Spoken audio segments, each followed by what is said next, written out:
हाँ छात्रों, नमस्कार। मैं Bhudev Kumar the express study पर आपका स्वागत है। आज हम लोग बात करेंगे एक्सरसाइज 3.2 का फर्स्ट नंबर। तो 3.2 का फर्स्ट नंबर जानने से पहले कुछ बेसिक जानकारी जानना बहुत ज़रूरी है। तब आप इसको 3.2 का सवाल को 3.2 का जिससे आगे जितने भी सवाल हैं आपको उस आसानी से सॉल्व कर सकते हैं। इसीलिए इस 3.2 का सवाल को बनाने से पहले कुछ बेसिक जानकारी है, तो उसको हम लोग सबसे पहले जानते हैं कि आखिर क्या है बेसिक चीज। जैसे हम लोग समीकरण पढ़े थे, रैखिक समीकरण युग्म, रैखिक समीकरण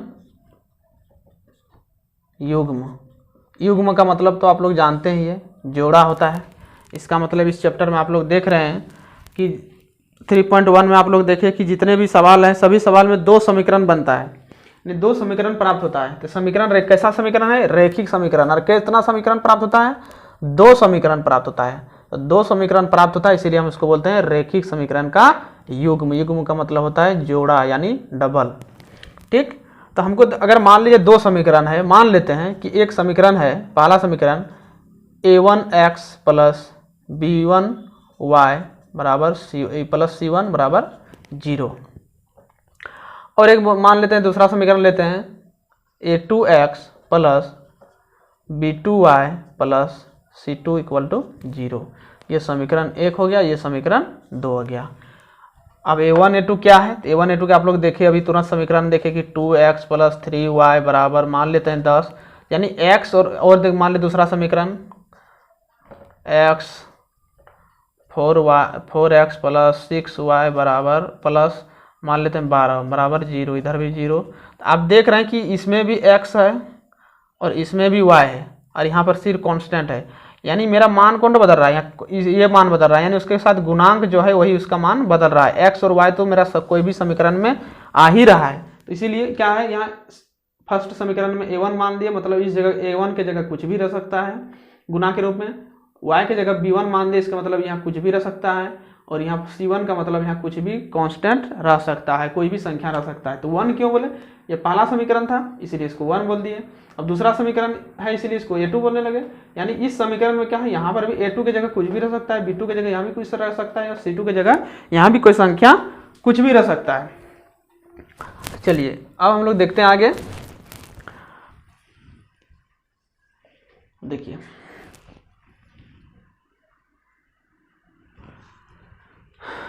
कंडीशन, तीन कंडीशन इसमें आता है।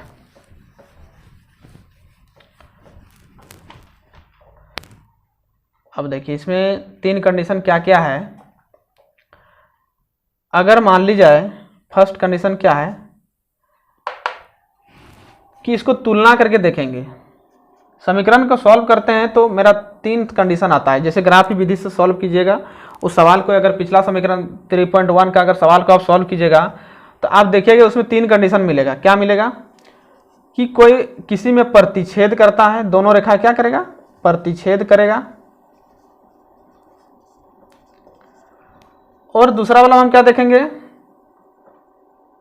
कि वो किसी प्रतिच्छेद भी नहीं करता है और न ही आपस में कटता है और न ही समांतर होती है, यानी उसको हम लोग बोलते सकते हैं समांतर। समांतर। तीसरा हम कह सकते हैं कि हम देखेंगे कि एक ही रेखा पर खींचे, फिर उसी रेखा पर क्या होगा कि दूसरा लाइन उसी पर चल जाएगा, तो क्या होगा ये हो जाएगा आपका, इसको बोलते हैं संपाती। आपको ये तीन कंडीशन मिलेगा, यानी पहला कंडीशन मिलेगा आपको कि प्रतिच्छेद करते, यानी हम लोग जब खींचेंगे तो हो सकता है प्रतिच्छेद कर जाएगा। अथवा ग्राफ खींचेंगे, जैसे ग्राफ खींचेंगे तो हो सकता है कि एक रेखा इधर से आया फिर दूसरा रेखा भी खींचे तो इसी प्रकार से आ गया, इसको बोलेंगे ये समांतर जा रहा है दोनों रेखा। अथवा तीसरा में क्या होगा कि ग्राफ अगर खींचेंगे तो हम लोग देखेंगे कि संपाती हो जाएगा, यानी एक रेखा खींचे और फिर ऐसा कंडीशन ही आपके पास आ जाएगा कि मेरा उसी रेखा पर और एक लाइन चल जाएगा, तो यानी दोनों ही लाइन जो है एक ही पर चल जाएगा, तो उस समय हम बोलेंगे संपाती है। ये कंडीशन है। लेकिन आपको क्या है, ग्राफ खींच करके आपको पता नहीं करना है। पहले तो आप पता कर लिए कि 3.1 में कौन सा ग्राफ प्रतिच्छेद करेगी, कौन समांतर होगा, कौन संपाती होगा। लेकिन अब क्या है कि आपको ग्राफ खींच करके आपको पता नहीं करना है कि कौन सा संपाती होगा, कौन सा क्या होगा। इसका कुछ कंडीशन है। अगर आप उस कंडीशन को फॉलो करते हैं तो आप निश्चित तौर पर आप पता कर लेंगे कि कौन सा समीकरण प्रतिच्छेद करेगा और कौन सा समीकरण समांतर होगा और कौन सा संपाती होगा। ठीक, अब देखिए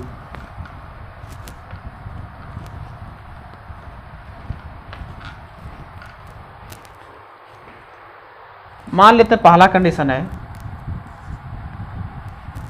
कि a1 बटे इसका क्या करेंगे, इसका गुणांक सबको लेंगे, a1 बटे a2 बराबर b1 बटे b2।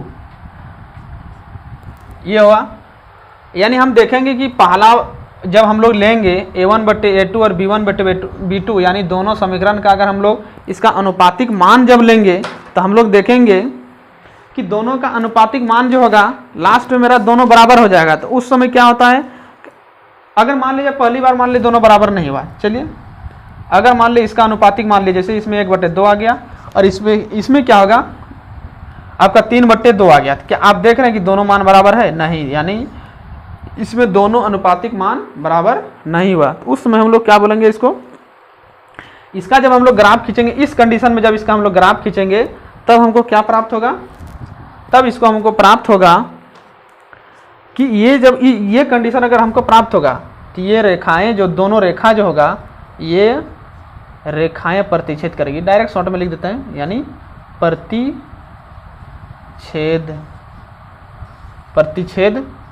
करती है या करेगी, लिख देते हैं प्रतिच्छेद करेगी, यानी दोनों का अगर ग्राफ खींचेंगे तो क्या करेगा, प्रतिच्छेद करेगी। और इस रेखा इस प्रकार के समीकरण को हम लोग क्या बोलते हैं, अद्वितीय हल, यानी इसका हल ज्ञात होगा, इसको बोलते हैं अद्वितीय हल। अद्वितीय हल का मतलब हुआ कि इसका जो है हमको हल प्राप्त होगा। जिस प्रकार से हम लोग 3.1 में देखें तो उसको सॉल्व करने के बाद भी आपको x और y का मान आप प्राप्त नहीं कर सकते हैं, यानी उसका कोई हल ही नहीं है। लेकिन इसका अगर हम इस कंडीशन में अगर प्राप्त होगा तो हम लोग उसका हल प्राप्त होगा, यानी x और y का मान ज्ञात होगा। अब है अद्वितीय हल, और ये जो इस प्रकार का समीकरण जो होता है वो उसको बोलते हैं संगत समीकरण।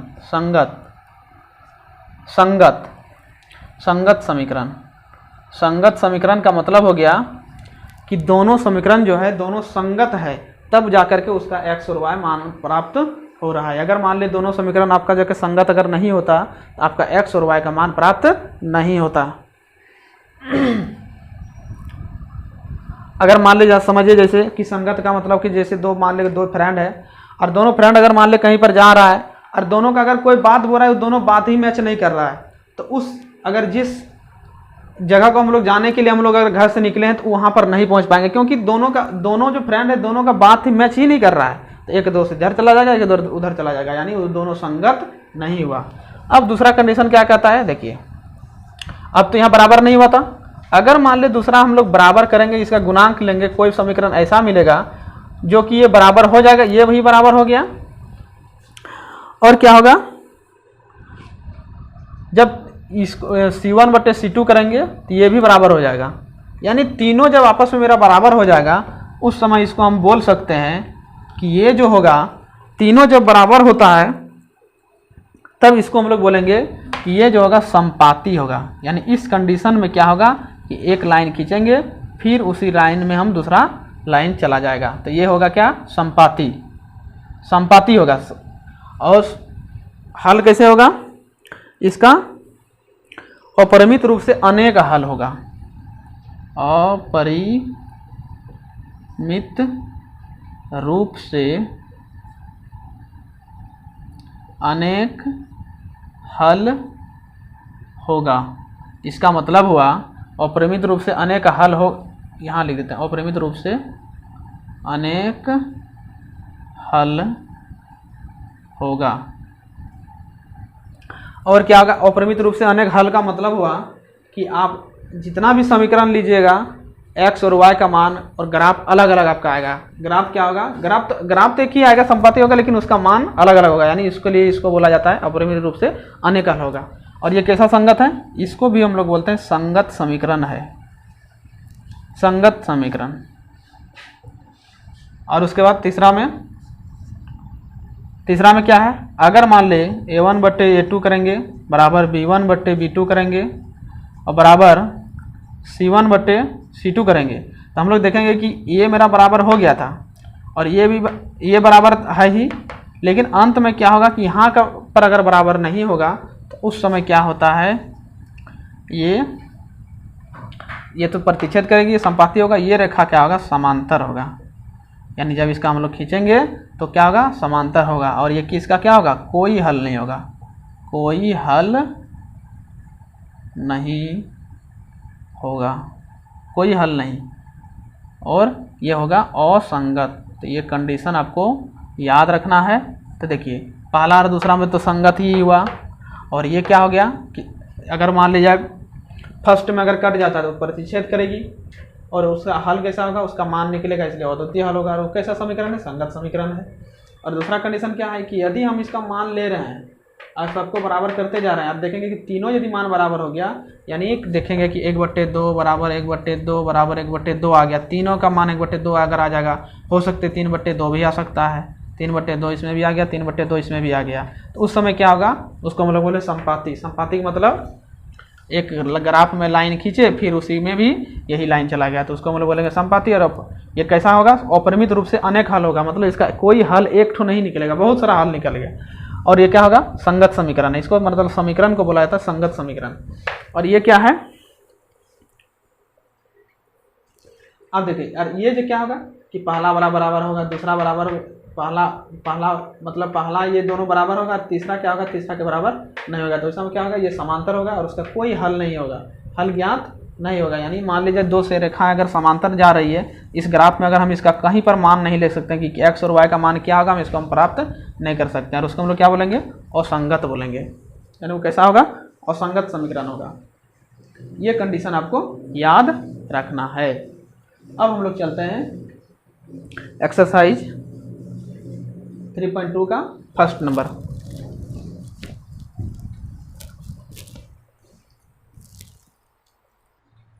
देखिए पहला नंबर क्वेश्चन क्या कर रहा है कि निम्न समीकरण को ग्राफीय विधि से हल करें। इसको यानी ग्राफीय विधि से हल करना है। यहाँ पर देखिए 3.2 में दो क्वेश्चन है, ग्राफीय विधि से दिया हुआ है। इसमें दोनों क्वेश्चन में प्रत्येक साल एक क्वेश्चन यहाँ से पूछता ही है, कोई भी बोर्ड एग्जाम में एक क्वेश्चन यहाँ से ग्राफीय विधि से पूछेगा ही। अब देखिए फर्स्ट नंबर क्या कर रहा है कि कक्षा 10 के 10 विद्यार्थियों ने एक गणित की पहली प्रतियोगिता में भाग लिया। यानी टोटल कक्षा 10 का बात कर रहा है और टोटल उसमें कितना विद्यार्थी है, उस पहली में 10 विद्यार्थी ने भाग लिया। यानी लड़की और लड़का की संख्या मिलाकर कितना है, 10 है। यदि कंडीशन कह रहा है कि यदि लड़कियों की संख्या लड़कों की संख्या से 4 अधिक हो, यानी लड़कियों की संख्या जो है लड़कों की अपेक्षा 4 ज़्यादा है, यानी लड़की 4 तो ज़्यादा है, तो प्रतियोगिता में भाग लिए लड़कों और लड़कियों की संख्या ज्ञात करें। तो यानी आपको कह रहा है कि इसमें लड़का और लड़की की संख्या कितना है उसको ज्ञात करें, कि इसमें कितना लड़का है और कितना लड़की है। चलिए कोई दिक्कत नहीं है, इसको सॉल्व करते हैं।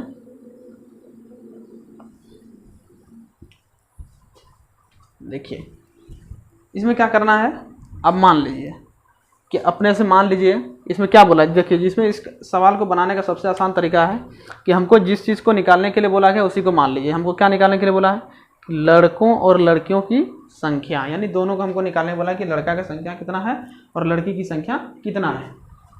चलिए हम लोग मान लेते हैं, माना कि लड़कों की संख्या बराबर x, मान ले कि x तो लड़का था और तथा लड़कियों की संख्या बराबर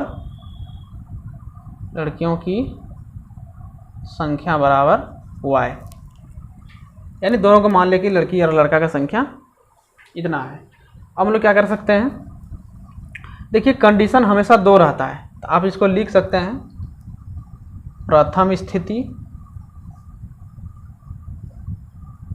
स्थिति में प्रथम स्थिति का मतलब हुआ कि फर्स्ट कंडीशन मेरा क्या कह रहा है, प्रथम स्थिति, पहला स्थिति में क्या कह रहा है कि दोनों लड़का, देखिए क्या कह रहा है कि कक्षा 10 के 10 विद्यार्थियों ने एक गणित की परीक्षा में भाग लिया। पहला कंडीशन मेरा यही कह रहा है, यानी लड़कों की संख्या और लड़का की संख्या मिलाकर कितना है 10 है, यानी x लड़कों की संख्या x और लड़कों की संख्या मिलाकर के कितना है टोटल 10 है, यानी x और y मिला देंगे तो कितना टोटल कितना होगा 10 होगा, यानी लड़कों की संख्या है x और लड़कियों की संख्या y है, तो दोनों को मिलाकर कितना है 10। इसको बोल दिए समीकरण 1।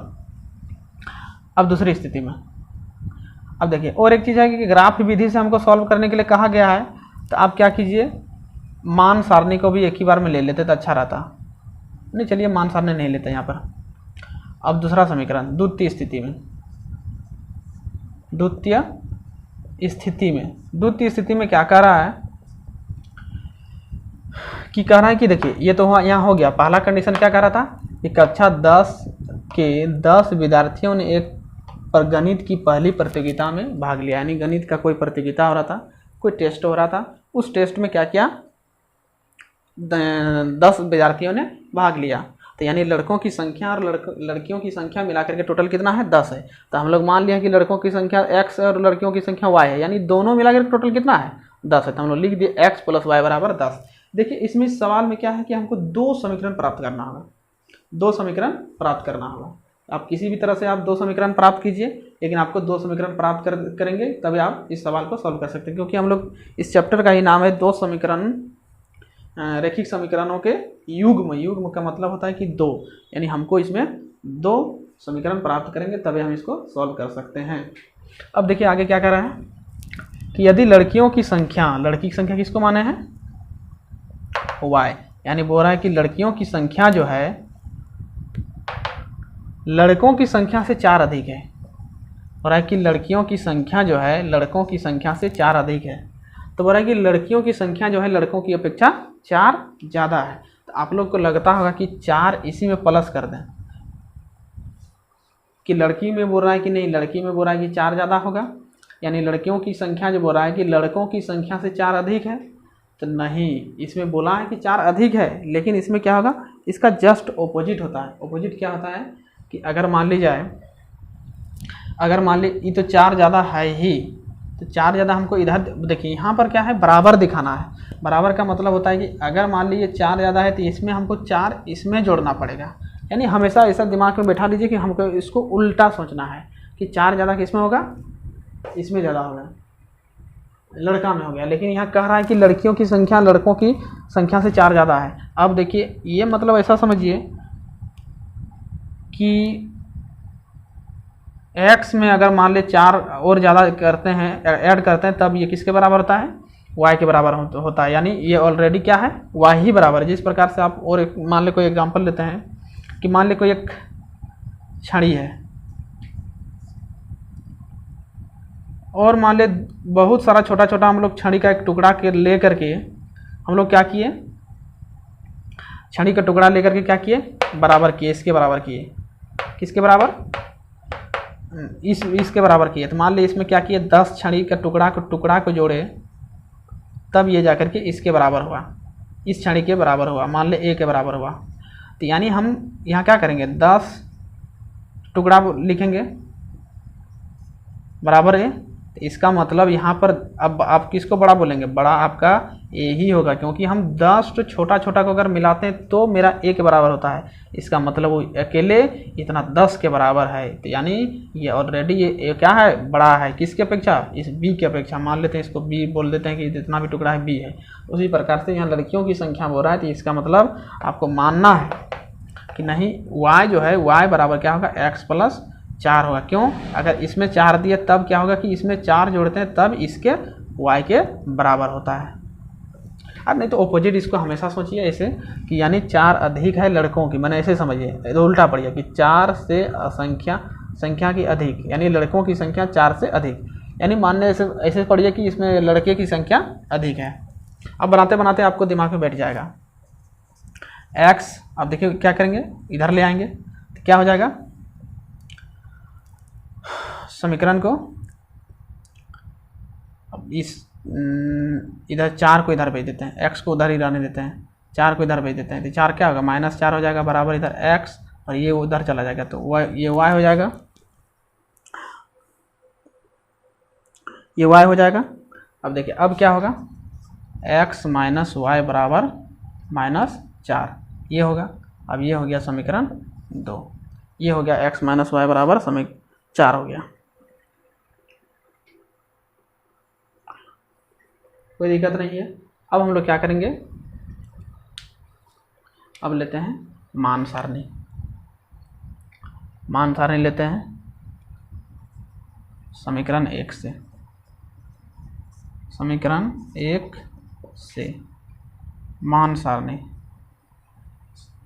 समीकरण 1 क्या है, x प्लस वाई बराबर 10। इसमें x को फ्री कर दीजिए तो क्या हो जाएगा, y minus 10, sorry 10 minus Y हो जाएगा। इसमें ले लीजिए मान सारणी x y, ये हो गया x y हो गया। अब क्या करेंगे इसमें, अब देखिए इसमें आप कितना ले लीजिएगा, अगर मान लेते हैं y का मान कितना लेंगे, y का मान ले लीजिए 5 ले लीजिए।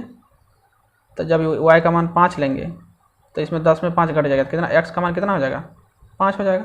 अब 6 ले लीजिए, तो जब x का मान 6 ले, y का मान 6 ले लेंगे, 10 में 6 चला गया, कितना बचेगा, 4 बचेगा।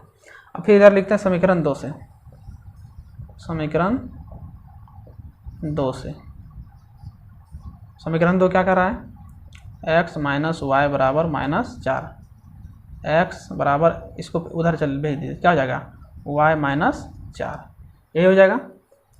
अब इसको इसमें भी मान सारणी लीजिए x y।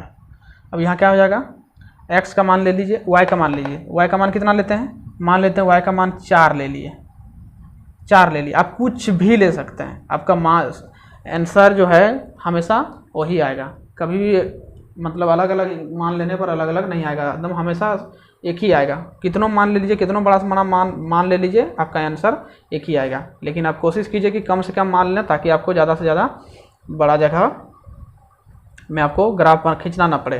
अब देखिए 4 ले लिए, तो यहाँ पर 4 में 4 चला जाएगा, कितना बचेगा, 0। अब y का मान क्या कीजिए, 5 ले लीजिए, तो y का मान 5 लेंगे तो 5 में 4 चला गया, कितना बचेगा, 1 बचेगा। अब इसको आप आसानी से ग्राफ खींच सकते हैं। चलिए अब ग्राफ इधर खींचते हैं। ग्राफ कॉपी में आप हमेशा यूज कीजिएगा और ग्राफ को सही ढंग से सीखिए। एक क्वेश्चन 3.2 का 1 का 2 नंबर 2 क्वेश्चन है, यानी दोनों क्वेश्चन में हर एक साल एक क्वेश्चन एकदम निश्चित रहता है, अगर रहेगा ही ग्राफी विधि से एक क्वेश्चन रहेगा ही, 100% गारंटी है कि एक क्वेश्चन यहाँ से रहता है। तो ये हो गया y अक्ष और ये हो गया x अक्ष हो गया, ये हो गया। अब देखिए इसमें कितना टोटल कितना तक मान है, देख रहे हैं कि आप देख रहे हैं 5 तक है, 6 तक है। तो ले लीजिए, माप के लीजिएगा, हमेशा स्केल से माप के लीजिएगा, स्केल रख के आप स्केल से माप लीजिएगा। जैसे यहाँ पर स्केल रखिएगा, स्केल से बराबर मान लीजिएगा। और ग्राफ को भी बनाने पर तो उसमें पहले से दिया हुआ रहता है, आप क्या कीजिएगा, मान को बराबर लीजिएगा, इस प्रकार से ले लीजिएगा और ग्राफ कॉपी में मान को बराबर लीजिएगा।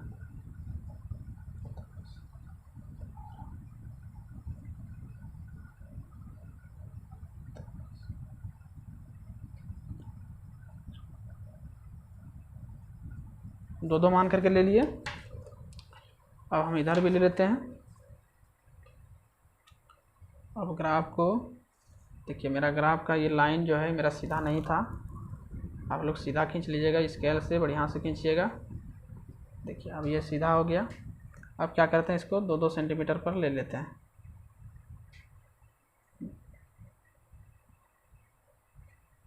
आप लोग 1 ही सेंटीमीटर में लीजिएगा।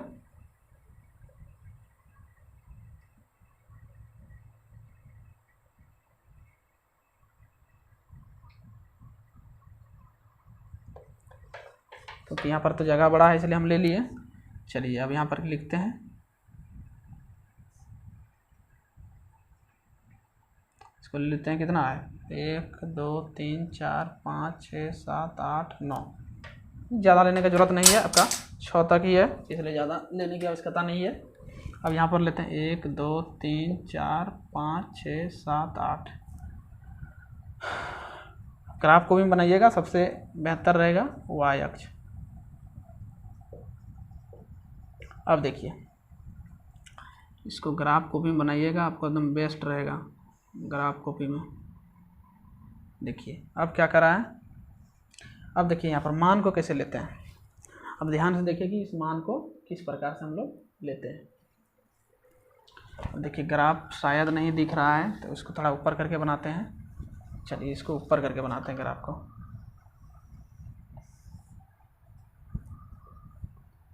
इसको ऊपर करके बना देते हैं, सबसे अच्छा रहेगा। ये x अक्ष, ये 0 1 2 3 4 5 6 7 8 इधर भी ले लेते हैं।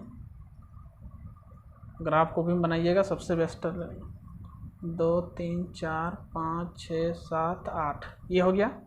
अब देखिए यहाँ पर x का मान कितना है 5 है और y का मान कितना है 5 है। x का मान यहाँ 5 है तो यानी इधर ऊपर बढ़ेंगे ऐसे, x का मान 5 है और y का भी मान कितना है, y का भी मान 5 है। इधर से आप बढ़ेंगे, y का भी मान, बिंदु हमको कहाँ प्राप्त हुआ यहाँ पर, यानी इसको बोलेंगे 5 5, x का भी मान 5 y का भी मान 5। लेकिन ग्राफ कॉपी में ये लाइन आपको देना नहीं है, क्योंकि ग्राफ कॉपी में ये आपका लाइन खींचा हुआ रहता है।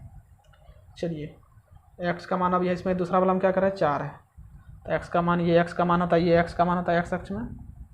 अब इसको अब इधर ऊपर बढ़ाइए और y का मान कितना बोल रहा है 6, ये है तो y का मान देखिए आपका यहाँ है 6, तो ये है कितना, x का मान कितना 4, y का मान 6। और हमेशा पेंसिल से बनाइएगा, पेंसिल से, ताकि गलती भी हो जाए तो उसको फिर से आप मिटा करके सुधार सकते हैं। अब देखिए इसका दूसरा में, इसको आप खींच दीजिए, स्केल से रख के इसको दोनों को मिला दीजिए। स्केल से इसको देखिए आप दिख रहा है, स्केल से इसे खींच दीजिए, स्केल से खींच दिए। अब फिर दूसरा समीकरण लेते हैं, x का मान 0, तो 0 का मतलब अगर 1 रहा इधर बढ़ते हैं तो 0 है तो यहाँ पर बढ़ेंगे, इसी लाइन में बढ़ेंगे। और y का मान 4 है तो y का मान 4, x का मान 0 इधर से इसी लाइन में, और y का मान 4 तो यहाँ पर हो जाएगा x का मान 0 y का मान 4, तो 0 पहले x का मान 0 होता है। अब फिर बोल रहा है कितना, x का मान 1 और y का मान 5, x का मान 1 यानी ये लाइन में बढ़ेगा और y का मान 5, तो यह लाइन खिंचा हुआ है, यहाँ हो गया। तो ये हो गया x का मान 1 और y का मान 5। अब इस दोनों बिंदु को अब ढंग से मिलाइए, इस दोनों बिंदु को आप खींच दीजिए, सही तरीक़ा से खींचिए। आपका ये हो गया, ये हो गया। तो अब देखिए, अब जिस बिंदु पर कटा कहाँ पर, इस पॉइंट पर कटा, तो इसमें आप ध्यान से इसको लाइन पर इसे करके नीचे, तो ग्राफ कॉपी में खिंचाव रहता ही है, इसको जब आप मिलाएंगे तो ये 2 पर मिलेगा, और इसको जब कटाएंगे तो आप देख भी सकते हैं कि ये 7 की सीधा में कटा है। यानी आपका ये क्या है, x का मान 2 आया, ये x का था, और ये इधर से आया 7 का, y का मान 7 आया, सॉरी का 3 के सीधा में आएगा। ये x का मान जो है आपका 3 पर आएगा, यानी x का मान आपका 3 आएगा और y का मान 7 आएगा। x का मान 3 और y का मान 7 आएगा। जिस बिंदु पर कटेगा तो वो x का मान 3 और y का मान 7 आएगा। यानी आप इसमें लिख सकते हैं, यानी इसमें लिख सकते हैं यहाँ पर y बराबर 7 हो गया। यहाँ लिख सकते हैं, अतः लड़कों की संख्या x बराबर 3 और लड़कियों की संख्या y बराबर कितना 7। आप देख सकते हैं कि दोनों मिला करके 7 3 कितना, यहाँ पर पहले क्या बोला था, कितना विद्यार्थी भाग लिया था, 10 विद्यार्थी भाग लिया था। तो आप देख सकते हैं कि 3 और 7 मिला करके आपका 10 हो रहा है। इसका मतलब ये आंसर आपका सही है। अब ग्राफ को सही ढंग से सीख लीजिए। एक ग्राफ आपको एकदम 100% गारंटी के एक ग्राफ यहाँ से आएगा ही, बिल्कुल ईजी है। थोड़ा सा ध्यान से देखिएगा। और देखिए मैंने इसमें इस सवाल वर्ड प्रॉब्लम में क्या है कि इस समीकरण को प्राप्त करना है, कि इस समीकरण को हम किस प्रकार से प्राप्त करते हैं। आपको ढंग से आपको पढ़ करके इसमें वर्ड टू वर्ड पढ़ करके, स्टेप बाय स्टेप पढ़ करके आपको इस समीकरण को प्राप्त करना है। इसलिए आप सीखिए कि इस समीकरण को किस प्रकार से प्राप्त किया जाता है, सबसे बड़ा वही है। ऐसे तो आपको दे दिया जाएगा समीकरण, तो आप ग्राफ खींच सकते हैं, लेकिन मेन है कि इसको आपको वर्ड प्रॉब्लम को पढ़ के समीकरण प्राप्त करने के बाद आपको सॉल्व करना है। इसलिए आपको थोड़ा सा ध्यान देना है।